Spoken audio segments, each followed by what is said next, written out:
গল্পটির নাম দয়ালু শেয়াল ও হাঁস। একটি ছোট্ট গ্রামে একটি দয়ালু শেয়াল বাস করত। তার নাম ছিল শিবু। শিবু শেয়াল সবসময় অন্য প্রাণীদের সাহায্য করতে ভালোবাসত। গ্রামের প্রান্তে একটি ছোট্ট পুকুর ছিল, যেখানে একটি হাঁস তার বাচ্চাদের নিয়ে বাস করত। হাঁসটির নাম ছিল মিনা। একদিন শীতের সকালে মিনা হাঁসের বাচ্চারা পুকুরে খেলতে গিয়ে পানিতে জড়িয়ে যায় এবং ঠান্ডায় কাঁপতে থাকে। মিনা হাঁস তাদের উদ্ধারের জন্য পুকুরের তীরে দৌড়ে আসে, কিন্তু নিজে একা কিছু করতে পারছিল না। সে খুবই চিন্তিত হয়ে পড়ল। তখন শিবু শেয়াল মিনা হাঁসের কান্নার শব্দ শুনতে পেয়ে ছুটতে আসে। শিবু দ্রুত পুকুরের পাশে গিয়ে দেখে বাচ্চারা বিপদে পড়েছে।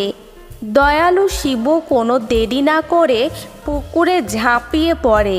সেখানে বাচ্চাদের একে একে নিরাপদে তীরে নিয়ে আসে। মিনা হাঁসের চোখে তখন কৃতজ্ঞতার অশ্রু।